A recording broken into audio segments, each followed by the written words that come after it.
ಗೋಬಿ ಚಿಲ್ಲಿನ ಈ ವಿಧಾನದಲ್ಲಿ ಕೂಡ ಮಾಡ್ಬೋದು. ಈ ವಿಧಾನ ತುಂಬ ಜನಕ್ಕೆ ಗೊತ್ತಿರಲ್ಲ, ಆದರೆ ಈ ವಿಧಾನ ತುಂಬಾ ಸುಲಭ ಮತ್ತು ಆರೋಗ್ಯಕರವಾದಂಥ ಮೆಥಡು. ಹಾಗೆ ತುಂಬಾ ಟೇಸ್ಟಿಯಾಗಿ ಕೂಡ ಇರುತ್ತೆ. ಯಾರು ಬೇಕಾದರೂ ಮನೆಯಲ್ಲಿ ಈಸಿಯಾಗಿ ಟ್ರೈ ಮಾಡ್ಬೋದಾದಂಥ ಒಂದು ಗೋಬಿ ಚಿಲ್ಲಿ ಇದು. ಎಷ್ಟು ಚೆನ್ನಾಗಿ ಕಾಣಿಸ್ತಿದೆ ಅಲ್ವಾ, ತುಂಬಾ ಕಲರ್ಫುಲ್ ಆಗಿದೆ, ಹಾಗೆ ಟೇಸ್ಟಿಯಾಗಿ ಕೂಡ ಇತ್ತು. ಹಾಗಿದ್ರೆ ನಾವು ಕೂಡ ಮಾಡೋ ವಿಧಾನನ ನೋಡ್ಕೊಳ್ಳೋಣ ಅಲ್ವಾ ಸ್ನೇಹಿತರೆ. ನಮಸ್ತೆ ಸ್ನೇಹಿತರೆ, ಅನಿತಾಸ್ ಬೈಟ್ಸ್ ಯೂಟ್ಯೂಬ್ ಚಾನಲ್ಗೆ ಸ್ವಾಗತ. ಈ ಗೋಬಿ ಚಿಲ್ಲಿನ ಮಾಡೋ ವಿಧಾನನ ನಾವೀಗ ನೋಡ್ಕೊಳ್ಳೋಣ. ಮೊದಲಿಗೆ ನಾನೊಂದು ಮೀಡಿಯಮ್ ಸೈಜ್ ಗೋಬಿನ ತೊಗೊಂಡಿದ್ದೀನಿ. ಇದನ್ನು ಸ್ವಲ್ಪ ದಪ್ಪ ದಪ್ಪ ಆಗೇ ಕಟ್ ಮಾಡ್ಕೊಳ್ಬೇಕು, ತುಂಬಾ ಚೆನ್ನಾಗಿರುತ್ತೆ. ತುಂಬ ಸಣ್ಣದಾಗಿ ಏನು ಮಾಡ್ಕೊಳ್ಳೋದು ಬೇಡ. ನೋಡಿ, ಇದೇ ರೀತಿ ಎಲ್ಲ ಪೆಟಲ್ಸನ್ನು ನೀಟಾಗಿ ಬಿಡಿಸ್ಕೊಳ್ಬೇಕಾಗತ್ತೆ. ಗೋಬಿಯಲ್ಲಿ ನಮಗೆ ಗೊತ್ತಿಲ್ಲದೇ ಸ್ವಲ್ಪ ಸೆಲಬೆ ಥರ ಅಥವಾ ಹಸಿರು ಹುಳಗಳ ಟೈಪ್ ಇರುತ್ತೆ, ಹಾಗಾಗಿ ಅದನ್ನು ಬಿಸಿ ನೀರಲ್ಲೇ ಹಾಕಿ ತೆಗಿಬೇಕಾಗುತ್ತೆ. ನೋಡಿ, ಎಲ್ಲ ಪೆಟಲ್ಸು ಸ್ವಲ್ಪ ದಪ್ಪ ದಪ್ಪ ಸೈಜಲ್ಲೇ ಕಟ್ ಮಾಡ್ಕೊಳ್ಬೇಕು, ತುಂಬಾ ಟೇಸ್ಟಿಯಾಗಿರುತ್ತೆ. ಈ ವಿಧಾನನ ಯಾರು ಬೇಕಾದರೂ ಮನೆಯಲ್ಲಿ ಟ್ರೈ ಮಾಡ್ಬೋದು, ಜೊತೆಗೆ ಆರೋಗ್ಯಕರವಾಗಿ ಕೂಡ ಇರುತ್ತೆ. ಹಾಗಾಗಿ ಈ ವಿಧಾನನ ನಿಮ್ಮೊಟ್ಟಿಗೆ ಶೇರ್ ಮಾಡ್ಕೊಳ್ತಿದ್ದೀನಿ ಫ್ರೆಂಡ್ಸ್. ನೋಡಿ, ಎಲ್ಲ ಗೋಬಿನೂ ಕಟ್ ಮಾಡಿದ್ದಾಯಿತು. ಈಗ ಇದನ್ನೆಲ್ಲ ಒಂದು ಬೌಲಲ್ಲಿ ಹಾಕ್ಕೊಳ್ತೀನಿ. ಹಾಗೆ ಬಿಸಿನೀರನ್ನ ಕಾಯಿಸ್ಲಿಕ್ಕೆ ಇಟ್ಟಿದ್ದೆ, ಚೆನ್ನಾಗಿ ಮಳ್ಳಿಸ್ಬೇಕು ಬಿಸಿನೀರನ್ನ. ಎಲ್ಲ ಗೋಬಿನೂ ಬೌಲಲ್ಲಿ ಹಾಕ್ಕೊಂಡೆ.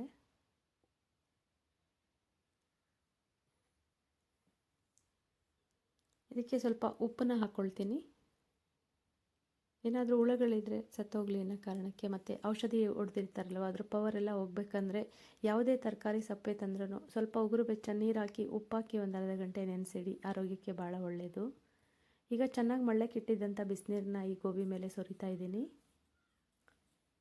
ಯಾವುದೇ ತರಕಾರಿ ಸಪ್ಪನ್ನು ದಯವಿಟ್ಟು ಹಾಗೆ ಸಿಂಕಲ್ಲಿ ತೊಳೆದು ಬಳಸೋಕ್ಕೆ ಹೋಗಬೇಡಿ. ಆದಷ್ಟು ಉಪ್ಪಾಕಿ ನೆನೆಸಿಟ್ಟು ಒಂದು ಅರ್ಧ ಗಂಟೆ ಆಮೇಲೆ ತೊಳೆದು ಬಳಕೆ ಮಾಡಿ.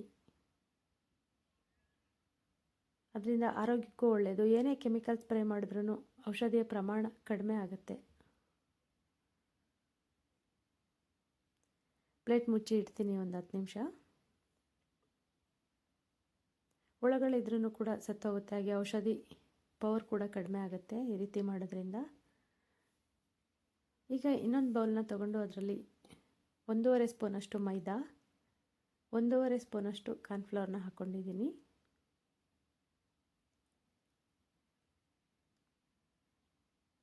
ಇದಕ್ಕೆ ರುಚಿಗೆ ತಕ್ಕಷ್ಟು ಉಪ್ಪನ್ನು ಸೇರಿಸ್ಕೊಂಡಿದ್ದೀನಿ. ಹಾಗೆ ಕಾಶ್ಮೀರಿ ಚಿಲ್ಲಿ ಪೌಡ್ರನ್ನ ತೊಗೊಂಡಿದ್ದೀನಿ, ಬ್ಯಾಡಗಿ ಮೆಣಸಿನ್ಕಾಯಿ ಪುಡಿನ, ಹಾಗೆ ಒಂದು 4 ಹಸಿಮೆಣಸಿನ್ಕಾಯಿನ ಸಣ್ಣಗೆ ಹೆಚ್ಚಿ ಹಾಕ್ಕೊಂಡಿದ್ದೀನಿ ಫ್ರೆಂಡ್ಸ್.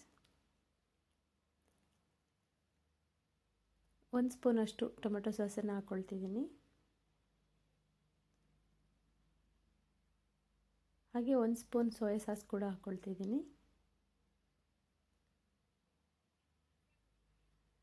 ಇದಿಷ್ಟನ್ನು ಚೆನ್ನಾಗಿ ಮಿಕ್ಸ್ ಮಾಡ್ಕೊಳ್ತಿದ್ದೀನಿ. ಇದಿಷ್ಟನ್ನು ಚೆನ್ನಾಗಿ ಡ್ರೈ ಆಗಿ ಬೀಟ್ ಮಾಡ್ಕೊಳ್ಬೇಕು, ಚೆನ್ನಾಗಿ ಮಿಕ್ಸ್ ಆಗುತ್ತೆ. ಆಮೇಲೆ ನೀರು ಹಾಕ್ಕೊಂಡು ಬೀಟ್ ಮಾಡ್ಕೊಳ್ಬೇಕಾಗುತ್ತೆ. ಮೀಡಿಯಮ್ ಥಿಕ್ನೆಸ್ಸಲ್ಲಿ ಕಲಿಸ್ಕೊಳ್ಬೇಕಲ್ಲ, ಅದಕ್ಕೋಸ್ಕರ.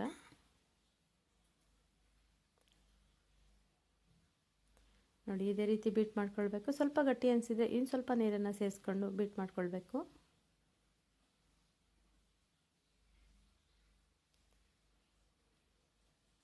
ಮೀಡಿಯಮ್ ಕನ್ಸಿಸ್ಟೆನ್ಸಿಲಿ ಇರಲಿ, ಅಂದರೆ ಗೋಬಿಗೆ ಇದು ಅದ್ಕೊಳ್ಳೋ ಆಗಿರಬೇಕು, ತಿಕ್ಕಾಗಿ.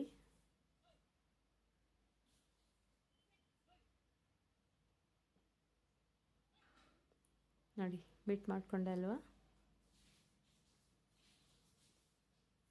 ಈಗ ಕರೆಕ್ಟ್ ಅದಕ್ಕೆ ಬಂದಿದೆ. ಇದಕ್ಕೆ ಈಗ ಗೋಬಿನ ಸುರ್ಕೊಳ್ತಿದ್ದೀನಿ. ಬಿಸಿನೀರಿಂದ ಬಸ್ತು ಎತ್ತಿಟ್ಕೊಂಡಿದ್ದೆ.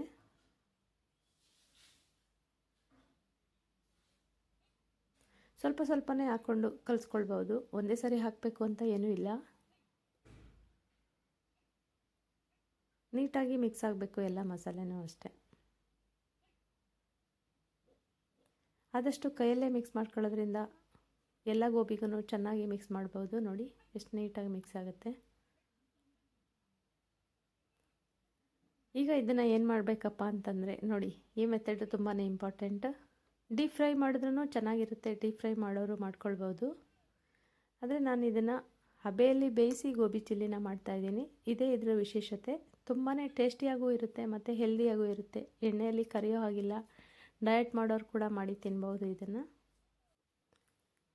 ಈಗ ಕಲಸಿಟ್ಟಿರೋಂಥ ಎಲ್ಲ ಗೋಬಿನೂ ಇದರಲ್ಲಿ ಹರಡ್ಕೊಳ್ಬೇಕು. ಒಂದೊಂದೇ ನೀಟಾಗಿ ಸ್ವಲ್ಪ ಸ್ಪೇಸ್ ಕೊಟ್ಟು ಜೋಡಿಸ್ಕೊಳ್ಬೇಕು.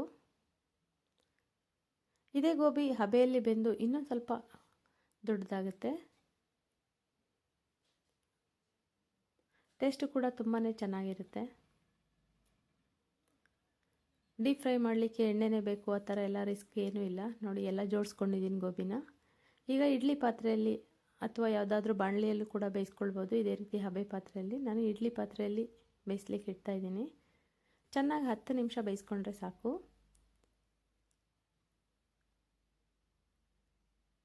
ನೋಡಿ 10 ನಿಮಿಷ ಬೇಯಿಸಿದ್ದೀನಿ. ಎಷ್ಟು ಚೆನ್ನಾಗಿ ಬಂದಿದೆ ನೋಡಿ. ನಾರ್ಮಲ್ ಸೈಜ್ಗಿಂತ ಸ್ವಲ್ಪ ದಪ್ಪಾಗಿರುತ್ತೆ. ಮಸಾಲೆ ಎಲ್ಲ ಚೆನ್ನಾಗಿ ಹತ್ಕೊಂಡಿದೆ ನೋಡಿ. ಈಗ ನೆಕ್ಸ್ಟ್ ಪ್ರೋಸೆಸ್ನ ಸ್ಟಾರ್ಟ್ ಮಾಡೋಣ. ನಾನಿವಾಗ ಒಂದು ಬಾಣಲಿನ ಇಟ್ಕೊಂಡು ಅದಕ್ಕೆ ಒಂದು 3 ಸ್ಪೂನಷ್ಟು ಎಣ್ಣೆನ ಹಾಕ್ಕೊಂಡಿದ್ದೀನಿ. ಎಣ್ಣೆ ಕಾಯ್ದಿದೆ. ಇದಕ್ಕೆ ಸಣ್ಣಗೆ ಹೆಚ್ಚಿಟ್ಕೊಂಡಿರೋಂಥ ಒಂದು 5-6 ಹಸಿಮೆಣಸಿನ್ಕಾಯಿ, ಹಾಗೆ 1 ಗಡ್ಡೆಯಷ್ಟು ಬೆಳ್ಳುಳ್ಳಿ, 1-2 ಇಂಚಷ್ಟು ಶುಂಠಿ ಸಣ್ಣಗೆ ಹೆಚ್ಚಿ ಇಟ್ಕೊಂಡಿದ್ದೀನಿ. ಶುಂಠಿ ಬೆಳ್ಳುಳ್ಳಿನ ಜಾಸ್ತಿ ಕ್ವಾಂಟಿಟಿ ಹಾಕೊಳ್ಳೋದ್ರಿಂದ ಟೇಸ್ಟೂ ಚೆನ್ನಾಗಿರುತ್ತೆ ಮತ್ತು ಆರೋಗ್ಯಕ್ಕೂ ಕೂಡ ಒಳ್ಳೆಯದು. ಹಾಗೆ 1 ಕ್ಯಾಪ್ಸಿಕಮ್ನ ಹೆಚ್ಚಿಟ್ಕೊಂಡಿದ್ದೆ, ಅದನ್ನು ಕೂಡ ಸೇರಿಸ್ಕೊಂಡೆ. ಇದಿಷ್ಟು ಚೆನ್ನಾಗಿ ಫ್ರೈ ಆಯಿತು. ಈಗ ಸಣ್ಣಗೆ ಹೆಚ್ಚಿಟ್ಕೊಂಡಿರೋಂಥ ಈರುಳ್ಳಿನ ಸೇರಿಸ್ಕೊಳ್ತಿದ್ದೀನಿ. ನೋಡಿ 2 ಗಡ್ಡೆ ಈರುಳ್ಳಿನ ಹೆಚ್ಚಿಟ್ಕೊಂಡಿದ್ದೆ ನಾನು. ಇದಿಷ್ಟನ್ನು ಕೂಡ ಹಂತ ಹಂತವಾಗಿ ಒಂದೊಂದೇ ಹಾಕಿ ಫ್ರೈ ಮಾಡ್ಕೊಳ್ಬೇಕಾಗುತ್ತೆ 2 ನಿಮಿಷ ಬಿಟ್ಟು. ಎಲ್ಲ ಚೆನ್ನಾಗಿ ಫ್ರೈ ಆಗ್ತಿದೆ. ಮೀಡಿಯಮ್ ಫ್ಲೇಮಲ್ಲಿ ಇಟ್ಕೊಂಡು ಚೆನ್ನಾಗಿ ಫ್ರೈ ಮಾಡ್ಕೊಳ್ಬೇಕು ಫ್ರೆಂಡ್ಸ್.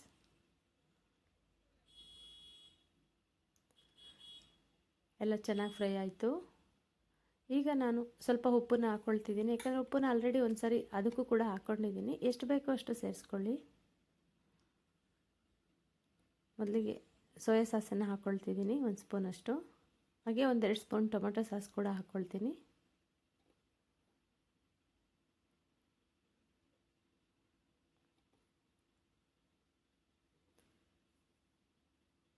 ಹಾಗೆ ಇದಕ್ಕೆ 1 ಸ್ಪೂನಷ್ಟು ವಿನಿಗರ್ನ ಹಾಕ್ಕೊಳ್ತಿದ್ದೀನಿ. ಇದಿಷ್ಟು ಚೆನ್ನಾಗಿ ಫ್ರೈ ಮಾಡ್ಕೊಳ್ಬೇಕು. ಈ ರೀತಿ ಹಬೆಯಲ್ಲಿ ಮಾಡಿ ತಿಂದು ನೋಡಿ, ತುಂಬಾ ಚೆನ್ನಾಗಿರುತ್ತೆ. ಹಾಗೆ ಆರೋಗ್ಯಕರವಾಗಿ ಕೂಡ ಇರುತ್ತೆ. ಡೀಪ್ ಫ್ರೈ ಎಲ್ಲ ಮಾಡಿರಲ್ಲ ಅಲ್ವಾ. ಈ ಹಂತದಲ್ಲಿ ಇದಕ್ಕೆ ಇನ್ನೊಂದು ಸ್ವಲ್ಪ ಸ್ಪೈಸಿಯಾಗಿರಲಿ ಅನ್ನೋ ಕಾರಣಕ್ಕೆ ಕಾಶ್ಮೀರಿ ಚಿಲ್ಲಿ ಪೌಡ್ರನ್ನ ಹಾಕ್ಕೊಳ್ತಿದ್ದೀನಿ, ಅಂದರೆ ಬ್ಯಾಡಗಿ ಮೆಣಸಿನ್ಕಾಯಿ ಪುಡಿನ.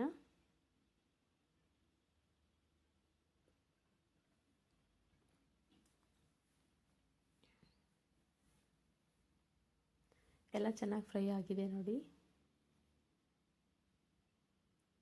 ಇವಾಗ ಇದಕ್ಕೆ ಏನು ಮಾಡಬೇಕಪ್ಪ ಅಂದರೆ ಎಕ್ಸ್ಟ್ರಾ ಏನು ಕಲಿಸ್ಕೊಳ್ಳೋದು ಬೇಡ ನೋಡಿ. ಗೋಬಿನ ಮಿಕ್ಸ್ ಮಾಡಲಿಕ್ಕೆ ಮಾಡಿದ್ದಂಥ ಮಸಾಲೆನೇ ಇನ್ನೊಂದು ಸ್ವಲ್ಪ ನೀರು ಹಾಕ್ಕೊಂಡು ಕಲಸಿ ಹಾಕ್ಕೊಂಡ್ರೆ ಸಾಕು. ಮತ್ತು ಕಾರ್ನ್ಫ್ಲೋರ್ನ ಮಿಕ್ಸ್ ಮಾಡಿ ಹಾಕಬೇಕು ಅಂತ ಏನೂ ಇಲ್ಲ. ಅದೇ ಪಾತ್ರೆಯಲ್ಲಿರೋಂಥ ಲಿಕ್ವಿಡ್ನೇ ಇನ್ನೊಂದು ಸ್ವಲ್ಪ ನೀರು ಹಾಕ್ಕೊಂಡ್ರೆ ಆಯಿತು. ಗ್ರೇವಿ ಥಿಕ್ನೆಸ್ ಬರಬೇಕಲ್ಲ, ಅದಕ್ಕೋಸ್ಕರ.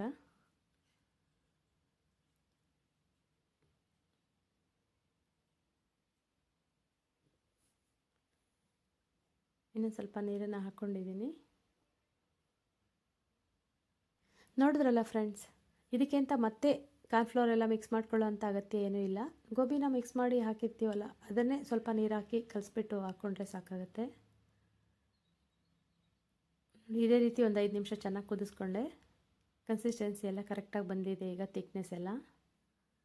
ಈ ಹಂತದಲ್ಲಿ ಹಬೆಯಲ್ಲಿ ಬೇಯಿಸ್ಕೊಂಡಿರೋಂಥ ಗೋಬಿನ ಇದರಲ್ಲಿ ಸೇರಿಸ್ಕೊಳ್ಬೇಕು.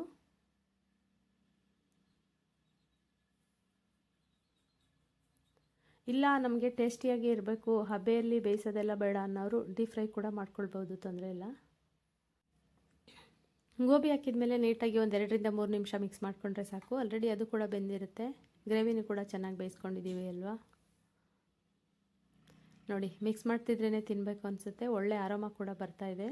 ನಿಜವಾಗ್ಲೂ ತುಂಬಾ ಟೇಸ್ಟಿಯಾಗಿರುತ್ತೆ ಫ್ರೆಂಡ್ಸ್. ಒಮ್ಮೆ ಟ್ರೈ ಮಾಡಿ, ಖಂಡಿತ ನಿಮಗೂ ಕೂಡ ಇಷ್ಟ ಆಗೇ ಆಗುತ್ತೆ. ಹಾಗೆ ಯಾರೆಲ್ಲ ಸಬ್ಸ್ಕ್ರೈಬ್ ಮಾಡ್ಕೊಳ್ಳದೆ ವೀಡಿಯೋಸ್ನ ನೋಡ್ತಿದ್ದೀರಿ ಅವರೆಲ್ಲ ಸಬ್ಸ್ಕ್ರೈಬ್ ಮಾಡಿಕೊಂಡು ವೀಡಿಯೋಸ್ನ ನೋಡಿ ಫ್ರೆಂಡ್ಸ್.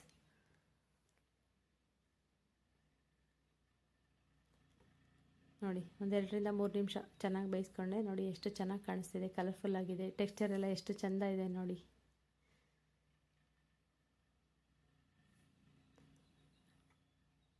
ಚೆನ್ನಾಗಿ ಬಂದಿದೆ ಗೋಬಿ. ನೀವು ಕೂಡ ಈ ವಿಧಾನದಲ್ಲೊಮ್ಮೆ ಟ್ರೈ ಮಾಡಿ, ಹಾಗೆ ಹೇಗೆ ಬಂತು ಅಂತ ಕಮೆಂಟ್ಸ್ ಹಾಕೋದನ್ನ ಮರಿಬೇಡಿ. ನೋಡಿ, ಗೋಬಿ ರೆಡಿಯಾಗಿದೆ. ಸ್ಟವ್ ಆಫ್ ಮಾಡಿಕೊಂಡು ಒಂದು ಸರ್ವಿಂಗ್ ಬೌಲಿಗೆ ಸರ್ವ್ ಮಾಡ್ಕೊಳ್ಳೋಣ.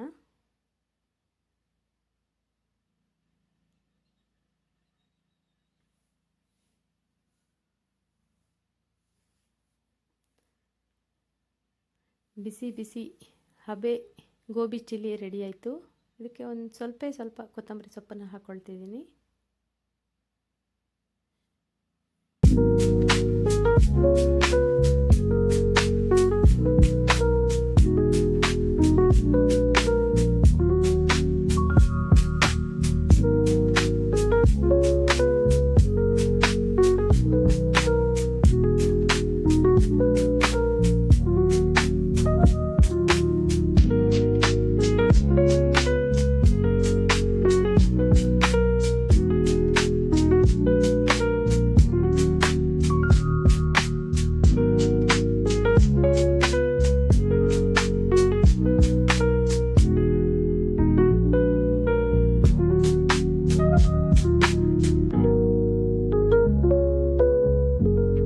ಧನ್ಯವಾದಗಳು ಸ್ನೇಹಿತರೆ.